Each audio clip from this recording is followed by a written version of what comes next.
We're going to, as we go through Numbers chapter 6, those of you who are joining us at home, what we're going to do is when we wrap up our study here, we're going to stop the live stream, and then those of us here will, who wish to, we're going to celebrate communion together. But we're going to look at Numbers chapter 6 this morning. And as you look at, many of us have probably been in that situation where we look and we have found ourselves maybe yelling idle threats at our kids, maybe. You know, if you don't stop, I'm going to pull over and I'm going to, and really, how many of us ever really plan to stop? Maybe you did. Maybe you're better than I. If I have to turn this car around, or, if you don't stop crying, I'm going to give you something to cry about. And it's like, really? Like, okay. And we make these threats sometimes that really have no weight to them. It's almost like, I'm going to make this promise, I'm going to do this, but if I don't do it, it really never happens. We come to like New Year's resolutions. We make these promises, we make these vows. We're going to do this, and I'm going to stick to it. And we know in the back of our minds, at least most people, I would argue, we're like, yeah, I really want to do it, but I know I'm probably not going to stick to that. But it's good for me to say to everybody, I'm going to lose weight this year. Then everybody's happy and they think it's all good. And we even do it, I think we do it with church too at times. When we make these commitments to God, but it's like, all right, that was a really powerful sermon by pastor, and I'm going to stick to this, but I know probably I'm going to fail, and it's no big deal. But when we look in the Bible at what are called vows are important to God, and they are important even in the Old Testament. As we study through the book of Numbers, and we get our understanding of it, there's going to be in Numbers chapter 6 a vow that is, it's a unique vow. But let's back up a little bit and understand, because we in our culture, it's almost like we've been conditioned to make commitments that really we never intend to keep. Maybe it's the fear of commitment. Maybe it's the lack of concern for the impact of not keeping a command, a commitment. But we need to look at maybe some of the commitments we've made in the past, the commitments we need to make, and understand, even in light of what God says, what does God say about a vow? What does God say in the Old Testament about a vow? A vow is this. It's a voluntary promise to God. It's when a person is going to indicate to God the importance of God, and they're going to say, okay, because God is so important to me, I'm going to make a vow, a promise to Him. A vow indicates great significance of personal sacrifice and commitment to God. It's saying, God, I intend to do something, do this, whatever it is, for you, and it may be a great sacrifice to me. It may take a little bit out of my time or my money or my commitments to other areas, but because you are so great, God, I am going to follow through and do this commitment for you. They are not necessarily a, God, if you do this, then I'll do this. Or, God, if I do this, then I expect you to do this. There are times that those types of vows exist in the Old Testament, but they're not necessarily, God is not the genie or the negotiator that I say, hey, if I do this for you, God, I expect you to. A vow is just a commitment out of sheer gratitude and thankfulness of what God has done for us. They are not required. And I think this is important to understand. They're not required. And those who don't make a vow, they're not to be looked down upon, especially when we look at this vow in number 6. If someone chooses not to make this vow, the others are not supposed to look down and say, oh, you haven't made that vow yet? What is the matter with you? I've made this vow. I've made this vow 2 or 3 times. What's the matter with you? It's not a superiority of righteousness one above the other, but it's looking and saying, hey, we need to consider making a vow or commitments to God. A vow, when we break a vow, when we look and say, I'm going to do this, and then breaking a vow to God, He sees it as sin. That I have said, this is what I'm going to do for God, and when I don't, He says it is not a good thing. Deuteronomy 23 talks about it, Numbers chapter 30, Ecclesiastes 5. All talk about that it is better, even Ecclesiastes, to not vow than to vow and not pay, because God sees breaking a vow as a serious offense. But it is important to understand, and I love the grace of God when we look through, that even in the moments when we do break a vow, God still offers forgiveness. Now, I don't go into it looking and saying, well, God's going to forgive me, so I'll just try, and when I break it, it's no big deal. I intend to keep a vow when I make an oath or a promise to God that I intend to keep that. But if I don't, he will forgive me. But we need to remember that there still may be consequences. And there may be dire consequences for breaking the vow. And that happens throughout the Old Testament. And that's just a quick, because I don't want to spend the time looking at all those verses.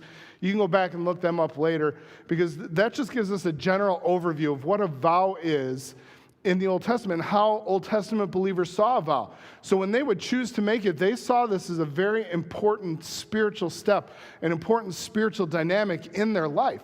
So they said, okay, if we're going to do this, I'm going to keep it. And I'm going to do my best to keep it, because I don't want to offend God. I don't want to impact others for unrighteousness. I want to fulfill my vow to God.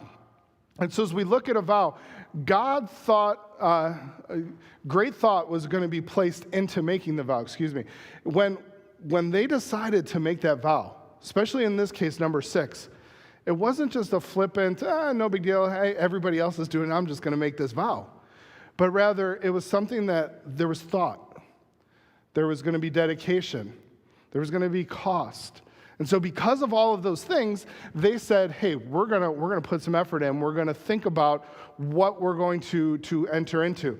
Even Jesus reminds us, remember in Matthew chapter 5, he talks about not just flippantly making vows, or even the idea they were making vows and they weren't invoking God's name. The Pharisees were making vows based on everything other than God, because then they said, I don't have to keep it.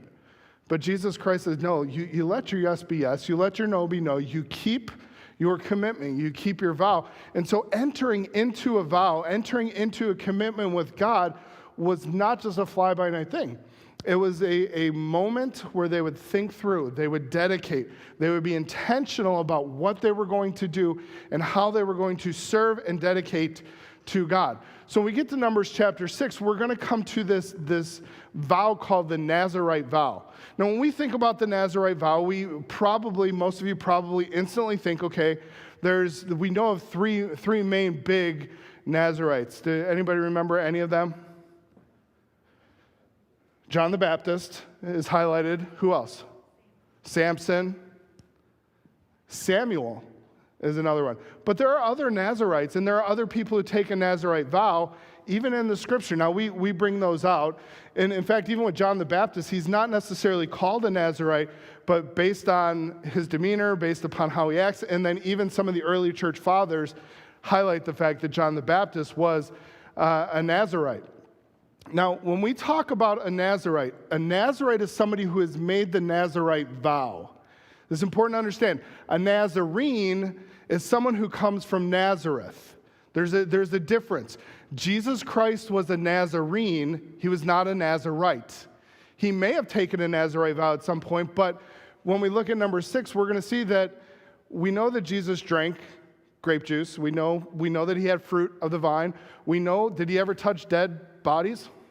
Okay, we know he did that. So that he would instantly be breaking his Nazirite vow if he had taken that. So we know that he was a Nazarene, and we know he wasn't a lifelong Nazirite. Those lifelong Nazirites, those 3 individuals we talked about, they were unique. But Jesus Christ is a Nazarene, not a Nazirite. As we look at the Nazirite vow is a unique vow in the Old Testament. The portions of it, when we look through the text, there's going to be different statements about what they do. But he says, and God says to Moses in verse 1, and speak to Moses, saying, speak to the children of Israel, and say to them, when either man or woman shall separate themselves to vow a vow of a Nazirite, to separate themselves unto the Lord. That word, when it says vow a vow, some of your versions may have something a little bit different, where it talks about to take a special vow. It is a unique vow. The idea is, it's like a vow of vows. This is an intense commitment. It is a special vow that these individuals would make to God. And though parts of this vow are going to be seen throughout the Old Testament. For example, the priests were told that when you go to work in the tabernacle, we learned a few weeks ago in our study, you're not to be drinking the wine, you're not to be even potentially intoxicated. The Nazirite is even taken to another level. It says, don't even consume the fruit of the vine, don't even consume the grapes, the raisins, the seeds, don't have anything to do with that. So they're even a little bit more intense in what they are. There's conversations about not touching the dead, the unclean things in the Old Testament. And they're also with the Nazirite. But in the Nazirite vow, you have all three of these different dynamics. Those two plus the not cutting of the hair, you have it actually all in one at one moment, not just doing one or the other. So it's an intensified, it's a unique vow. The vow is a voluntary vow. It is not mandated. It is not required of everyone to take this vow, but rather it was when they would do this. The priests were priests because they were priests by birth. The Levites were Levites because they were Levites by birth. The Nazirite becomes a Nazirite because of choice and consecration. They're saying we are going to set ourselves apart to God. We are going to take our life and make it sacred and holy for this time, rather than just, oh, I was born a Nazirite. There are a couple situations we know. Samuel and Samson both. They were born as a Nazirite because their mothers chose that for them, and we have no reason from Scripture to say they could not do that. But it was not the common, normal pattern that occurred. But in those cases, they did. The vow, it does not, the Nazirite does not have to take this vow. And what I mean by that is they don't have to continually take it for life. They can take it for a short time. It is there. Verse 2, it talks about when they vow the vow. So they could choose at any point in their life to vow it. And in fact, later on in the passage, we'll see that when the time comes and they finish the vow, down in verse 13, it says, and this is the law, when the days of his separation are fulfilled. So we know, even from verse 13, that it is not necessarily a lifelong vow. There was a time period for many individuals who took this vow, and they set it aside, and they said, okay, this is going to be the time period that we do it. The vow was personal. It was personal in the sense that it's voluntary, but also in the sense that it allows for any Israelite to express personally their devotion, his or her devotion to God. It wasn't mandated, but they could look, any individual, man, woman. Did you notice in verse 2? We only think of the men in Scripture, but verse 2 says that when a man or a woman takes this, it is a moment of consecration to say, out of my devotion to God's grace and God's goodness, I am going to set my life, maybe for an act of service, maybe for a specific time, in a specific way. I am going to set it apart personally to God. Now, it's something that each individual alone decides, and they can express it how they would like. For some of you, you may say, you know what, I need to make some commitments to God about my prayer life. It's really been bad, and I'm going to make some commitments. Or maybe it's a commitment to say I'm going to read the Scriptures more. Or a commitment to say I need to go through baptism, and there's a vow we make at baptism to set out to live for the Lord. But making commitments to God and saying, each of us, it may be in a different way. But I'm going to do something for God that says I'm going to express my love, my gratitude, my devotion for him and to him. And even though it's personal, the Nazirite vow was public. There was no way of getting around it. The Nazirite would look like Tom Hanks in Castaway. The hair is everywhere. It is just, you knew a Nazirite when they walked around. It wasn't like, oh, I wonder if they are or if they're not. It was a personal vow, but it was a very public moment. The men would not cut their hair. It would continue to grow. Most of the commentators and early church writers talk about when a lady would take the Nazirite vow, she would choose not to adorn her hair. She would just let it go. She wouldn't be brushing it and combing it and keeping it. And some of you would like, I can't handle the fact that I couldn't see a hairdresser for 2 months during COVID here, and it was driving me nuts because my roots were showing. But they would just look and say, okay, because of my devotion to God, I'm going to demonstrate this in a public way. So even though it's personal, it was. Everybody knew that they were going through that. Everybody knew they were making that commitment, that devotion to God. It was also a costly vow. Now, it was costly personally, because you remember down in verse number 7, when you look, it talks about, he shall not make himself unclean for his father or for his mother or for his brother or for his sister when they die. At personal cost, if their family member died while they were in the midst of taking the Nazirite vow, they didn't go to the funeral no matter who the relative was. That's a personal sacrifice. But the commitment is saying, I'm committed to God so much that even those who are close to me, they're second because God is first.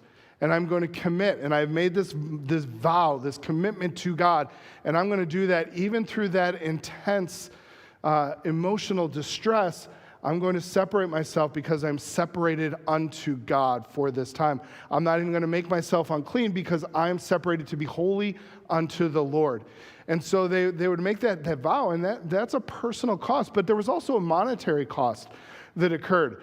If you notice down toward the end of the chapter, verses 9 through 17, this is the initial cost is if you were in a situation, verses 9 through 17 say, and if a man die very suddenly by him and has defiled the head of his consecration, then he shall shave his head in the days of cleansing. On the 7th day he shall shave it. On the 8th day he shall bring 2 turtle doves or 2 young pigeons to the priest to the door of the tabernacle. And he's going to have to bring an offering to the priest. Now in verses 9 and following, just the initial ones, it's really interesting that God in his grace allows the individual who goes through this unique situation. What it is the Nazarites going through life, they still would interact with people. Maybe they're by their father, talking to their father, and all of a sudden their father happens to just die of a heart attack.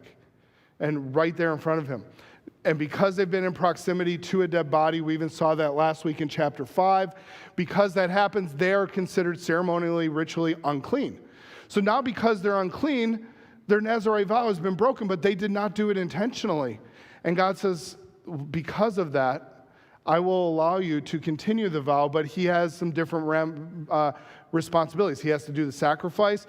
He has to go through the 8 days of cleansing. And then it even goes on a little bit further and says, you have to start it all over again. You have to start whatever your commitment of time was. In fact, there's a in the Hebrew writings, one of the rabbis wrote about an Old Testament queen who took a 7-year Levitical Nazarite vow. And in the last week of her vow, one of her courtiers, one of her handmaids, died next to her. And she actually went through the ritual process and consecrated herself, had to consecrate herself to fulfill her vow to God for another 7 years as a Nazarite. Because the scriptures say that when you take this vow, he shall consecrate, verse 12, unto the Lord the days of his separation, and bring the lamb of the firstborn, shall bring the trespass offering, but the days that were before shall be lost because his separation was defiled. And so they would have to redo. So they understood when they made this commitment to God, when they made this vow for however long it was, it had to be 7 years. It could be a week, it could be 30 days, it could be whatever length they committed to this. Although most seem to think it's at least 30 days, because then you would start to definitely notice the unkept hair and all those different things. But they would have to commit to that. So you knew that going in, that there was a deep commitment and there was potential cost. And even when you finished the sacrifice, when the vow is fulfilled, verses 13 through 17 talk about what happens when the Nazarite has completed their vow. What do they do? How do they respond? And it talks about that they're going to bring all of these different offerings. They're going to bring them to the priest, verse 13. And this is the law of the Nazarite when the days of his separation are fulfilled, when they're complete. He shall be brought to the door of the tabernacle. He shall offer his offerings unto the Lord. One male lamb, the first year without blemish for a burnt offering. One female lamb, a ewe lamb for the first year without blemish for a sin offering, 1 ram without blemish for peace offering, and a basket of unleavened bread, fine cakes of flour mingled with oil, of wafers of unleavened bread, anointed with oil, and their meat offering, and their drink offering. And the priest shall bring them before the Lord, and shall offer his sin offering and his burnt offering, and shall offer the ram for sacrifice and the peace offerings unto the Lord. And they're going to take the unleavened bread. All of those different sacrifices, the individual who consecrated themselves as a Nazarite was then responsible in order to fulfill his Nazarite vow or her Nazarite vow, had to bring those items to the priest. all for sacrifice. All is a dedication to God and a celebration, even at the end of saying, my time has been completed. We know even the celebration occurs because they're allowed back to have the fruit of the vine. Those moments are taken away. In fact, they take the hair and they shave off all the hair, it talks about in verse 18 and following. And they'll take that hair and then they burn it as an offering. I hate the smell of burnt hair. I don't know, like if you ever, accidentally burned, you open up the grill and everything singes and you smell, oh. But can you imagine, somebody who's got hair that's been growing for 7 years, and now we're going to cut it and shave it off, and now we're going to throw it in the fire as a burnt offering, and yet God finds that as a sweet aroma. Not because of the smell of burnt hair, but because of the consecration of somebody who said, I'm going to commit to God for this time, I'm going to follow through, and this is an act of my devotion and my service and my love to God. And so they go through this whole process, this whole ritual, but it was a costly vow. It wasn't just something, again, that you just did willy-nilly, just to do it. The Nazirite vow was usually temporary. We've talked about that already, that it wasn't necessarily a lifelong vow. Those unique moments of those individuals, for some who had the lifelong vow, the Samson and the Samuel, and it seems John the Baptist as well, when their days are fulfilled. This doesn't negate the idea of a lifelong vow. Just because it says when their days are fulfilled, it doesn't say it has to be a certain time, but it says if they have that idea, then it is a shortened voluntary time, and it is usually temporary, but occasionally it is permanent. So to look that's just sort of like the historical background. What does the Bible say generally about a Nazirite? The Sunday school synopsis lesson of that's what a Nazirite, the vow, entails. In order to do this, you have to think about it. In order to be a Nazirite, you must have had a desire to honor God, or you couldn't, and really probably wouldn't, even want to go through all those things. Why would I want to have to bring all those sacrifices if I really didn't desire and want to serve God? Why would I want to allow my hair to grow and to grow and to grow and not be able to take care of it? Why would I do that if I didn't care less about me and more about God? So there is this desire that the individuals had to say, no matter what is around, I'm going to serve God. I'm going to consecrate my life to Him. And to be a Nazirite, to honor God, you were required to express your devotion in an epic display of self-denial. We don't like self-denial, do we? I don't. I like self-indulgence. That's my sin nature. I want to enjoy indulging in anything I want to. And yet, when we look at the scriptures and we look at the Nazirite, it is an epic display for the Nazirite of self-denial to not be drinking or be involved with anything from the fruit of the vine, to not cut your hair or to adorn your hair, to not potentially have to go to a family with a dead loved one, a funeral, to be away from that, to separate myself from uncleanness because I'm separating myself to God. And yet, individuals continually took this vow throughout history. Why? Because they desired God, they wanted to respect Him, and they wanted to show their devotion to God. Do you remember, many of you, maybe you don't, some of you may, you remember Bullwinkle, Rocky and Bullwinkle, and they would have those Mr. Know-It-All segments where, Bullwinkle would act like he knows everything, and everything would be, and he would give like the most ludicrous reasons for, maybe how to swim and all these, and you knew it was not going to end well, but he always acted like he knew everything. I fear sometimes when I've taught or thought about the Nazirites, I've been like this Mr. Know-It-All. I've thought like, okay, it was always a lifetime vow, and it was only for men. And yet it's just about, it had to be just specific service to God. Or that we look and we say, well, it was only for special select individuals. And yet, when I look through this passage, all that's false. A man or a woman could take it. It didn't necessarily have to be for a lifetime. It could be a shortened time where one of us would say, okay, I want to dedicate my life, consecrate an area of my life to God. That's what they were doing. And so when I look at the Nazirite vow, when I start to try and say, okay, how is this going to start relating to us? Because I'm not here today to tell you, all right, everybody, let's start growing our hair out and let's let it fly and, no more. You can't have any grape juice, even though we're going to take communion. Don't touch anything from the grapes today. We're not going going to jump to that. But what does the Nazirite vow, what does it start to entail? The vow allows, opposite of what I knew, here's some just interesting tidbits that really stuck with me. The vow allows for lay people to be priestly, really, for both men and women to voluntarily serve the Lord. It was times of dedication. They could act in a priestly way, even though they weren't from the tribe or the family of Aaron. They could be serving and dedicated like those in the tribe of Levi, even though they weren't a Levite. They could voluntarily serve, man or woman, anyone could. The vow allows ordinary Israelites to express their love to God and their gratitude to God practically. We don't have in scriptures all of the different ways that people took Nazirite vows. You can go back and read some of the different Jewish writings on how they would serve, some would dedicate, some of the ladies would dedicate to come to the front of the tabernacle and to sing and to be present to help serve and to clean in the temples. And they would do those different types of things, but they would choose to do areas where they could say, I'm doing this, and I'm doing this because of my love and my gratitude for my God. Because he has done so much wonderful and gracious things for me, I want to respond in gratitude to him.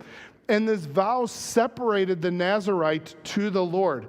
You're going to see in the passage down in verse 2, verse 8, it talks about that they were separated, they separate themselves unto the Lord. Verse number 8, all the days of his separation, he is holy unto the Lord. It is that act of consecration. When we say consecrated, it has that idea of to make sacred, to take an area of my life, to take a time period in my life, to take these moments or acts and say, I'm going to separate this as holy unto the Lord. Maybe it's practically in saying, I'm going to separate my time, my entertainment for the next month specifically to the Lord. I'm going to use that time maybe to read some extra scripture or to watch some really good Christian movies, but I'm going to separate that. I'm going to separate my time over the next weeks to say maybe there's some different things. Maybe there's some projects outside that needs to be done at the church, pastors, or anything I could do. Or in the future, looking and saying when all COVID is finally done and over with, to say I'm going to find a way to truly show God in my life that I am consecrated to him, and I'm going to make this a dedicated commitment and an effort to honor him, to separate, to make an area of my life sacred to him. When this vow separated, the people could now be priestly. You can look and you can see the parallels between what the priest was required to do and even what the Nazirite was able to do. And the active lay person, the ordinary person in Israel, which we would have all been, we would have had the opportunity to look and to act and to serve God, not in the full ways that a priest could, but in a very priestly, dedicated way. It was an opportunity for people to be devoted to God and dedicated to God's service, to look and to say, I'm going to choose, however it is, to serve God. And consecration, I think this is really important. It's possible for every Israelite. And even for us, we look and say, being holy is so difficult. In an unholy world, it is hard, and yet God calls us to be holy. He says, make yourselves, separate yourselves, be distinct from the world, be different. Not to have a discipleship in our life that just wants to be like the world, but to look and say, the scriptures call me to a uniqueness. They call me to a peculiarity. They call me to a difference, to live in a way that honors and glorifies God by being separate, by people knowing that, oh, wow, there's a Christian. How do we know that? Oh, by the way they speak, the way they talk, the way they think, their philosophy of life, the way that they conduct themselves, the way that they serve people. There's just something about them. I see the love of Christ in their life and the way they act. But to consecrate ourselves even today, just like it was for the Israelite, it's possible for us to be able to do that. The vow, when we think about even for us as Christians, what vows do we make? There are vows that we have made. And how do we do that? As we make those vows before God, have we kept them? Have we been honoring our baptismal vow when we stand up here and we say, I want to set out to live for the Lord. I want to, by faith, I want to walk because of the grace of God. I want to set out to live by faith. And we make that commitment and then we just go and we live our own way. Do we look and say, we dedicate our lives to serve him? Romans 12, Paul says, hey, present your bodies as that living sacrifice. What's really interesting is Paul understood this. In fact, if you look back in Acts 18 sometime, you're going to see that Paul, when he's in Cenchrea, he's there and he shaves his head and he finishes a vow that he has made unto the Lord. He's taken a Nazaritic vow. He has to shave his head. He's going to do that. And then later on, when he gets back to Jerusalem, he brings it and he actually needs people to help him because he can't afford the final sacrifices because there's so much. And he asks individuals in Acts 24 to help him finish up that sacrifice. But Paul makes that commitment. So when he says to present your body as a living sacrifice, he very well understands this idea of consecration in our lives. When we've taken our marriage vows, have we upheld them? Have we been faithful to love and to cherish in sickness and in health, for rich or for poor? Whatever your vows were, maybe you wrote your own. But those vows, as we make them, I know when I do it at weddings and I know when Pastor does, we talk about, you're going to make this vow. You're making it not just to each other, but you're making it to God and you're making it before these people here as witnesses. But those vows are made to God. How are we doing on that? Our giving vows, when we've committed to the Lord that I'm going to give in my tithe, in my offering, and then it gets tight and we say, okay, God, how do we do with that? Are we trusting God because we've dedicated that to God? We've dedicated to write that first check of the month to him, or we've dedicated to give a certain portion of our income, whatever that may be. Out of God's abundant grace to us, we give back to him. When we make vows to pray, to read the Bible, to defend the faith, to proclaim the gospel, and we've made them, many of us have probably made them sitting in these pews, and we walk out and we forget our vow? We forget our commitment to the Lord? Or do we look and say, no, this is a sacred area. This is an area that I have chosen and told God I'm going to be faithful in, and to commit ourselves to the dedication, the consecration that we have given to the Lord. Some of you may look and say, you know what, all of that, I would just, Ecclesiastes 5 says it's better for me not to vow than to vow and not pay. And we could easily look and say, okay, then I'm just never going to commit anything to God and sort of just whatever happens, happens. There's a phrase I used to use with a lot of the teens, and I loved it. It used to be one of the Air Force slogans, to aim high. To shoot for something, do something hard. To do hard things in our life, not just to say, I'm just going to go with the simplest, easiest, bottom of the line, status quo, and no big deal.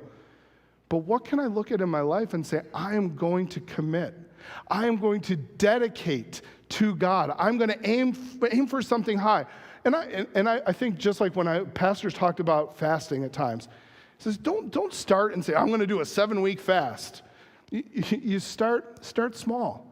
Do something tangible. Say, God, I'm going to commit over this week to do whatever it is, to pray for 15 extra minutes, but I'm going to do that because this is important. God, I'm going to commit to write some letters to individuals this week because I want to be an encouragement, and I'm going to do that as an act of love and service and dedication to you because I want to bear one another's burdens. I want to encourage the body. But you choose something, and don't just walk away and say, I don't want to make a vow and not keep it. But think through the vow you want to make. Think about what it could be. And then when we do that, aim high. Let's look to serve our Father. Let's look to serve God in a great and wonderful way. The Nazarites, they were really a billboard of gratitude. When they walked around, not only gratitude, but you saw an individual who was faithful. You saw an individual who was sincere. You saw an individual who was realistic and dedicated. They were persistent. And you saw that individual. But what was it about them? As we wrap up with just a couple concluding thoughts, when we look at the back story, the philosophy, the point of these individuals, what were they driving at? What can I learn from the Nazarite vow? I think number one, Nazarites were heavenly focused. In our lives, are we kingdom focused? Are we thinking about heaven? Are we thinking about what is to come? One of the writers, Dr. Ligon Duncan, says this, that the grapevine symbolized the occupation and the domestication of the land. In other words, it was home. It was their permanent residence. No, there was not a single nomad. And remember, at this point in Numbers, they're a nomadic tribe. And yet they're going to say one day they're going to come into the land. God's going to give them vines. They're going to be able to take from them. They're going to be able to enjoy the fruit of them. And yet to look and to say, when you could pull from your own vine, it took 3 years typically to get a grapevine to the point where you could enjoy the harvest. By that point, this was home. This was what you were enjoying. It was the fruits of your labor. This was your little square of earth. And yet, when they would look and say, I'm not going to take any part of that, one of the pictures that is drawn out is saying, this world's not my home. I'm going to focus more on the things to come. I want the life to come more than anything else, even more than the beauty and the fruits of my home, my land, my vines. They would look and say, I'm going to separate from that. I'm going to be thinking about God. I'm going to be focused on Him. I'm going to be focused on His kingdom rather than simply what I can get just out of here on earth, what I can get in my world. The Nazarite not only was heavenly minded, but the Nazarites demonstrated consecrated living. We see that throughout the chapter, that they're separated unto God, that they are holy. There was obviously this visible dedication to God. They did not cut their hair. It was growing. It was long. It was evidence that they were going to be dedicated and consecrated to God. No one had to wonder. Everybody knew. And in our society, we have definitely moved more toward that idea of, a lot of times in Christianity, let's just blend in. Hopefully they'll find out we're Christians. There was a distinction. There was a dedication. They lived consecrated, holy to God. I belong to God, and I don't mind anyone seeing that. That's what they were saying. This is who I am, because I am belonging to God. So do we look and we say, okay, I want the life to come more than anything else. I want that. They wanted to live consecrated. There was a visible confirmation that we are the disciples of the Lord Jesus Christ in our lives. Do we see that? There should be that. The disciple that wants to blend in to this culture and not look at anything different from it, that's becoming pervasive. And we need to be unique. We need to be different. We need to be holy unto the Lord. Do I want the world to come, the heaven to come more than anything else? But until that time comes, let's live consecrated. I want that. I do. I think most of us right now are saying, let's be done with this and let's take that. Any day, let's go. But until that time, God's not seen fit to take us home. So what's He seen fit to do? To be holy, to live consecrated to Him, to serve, to go out, to share the gospel, to witness to others. That's what He's called us to do. So I want my life to live. I want to be consecrated to God. And then the Nazarite treasured God above all else, above family.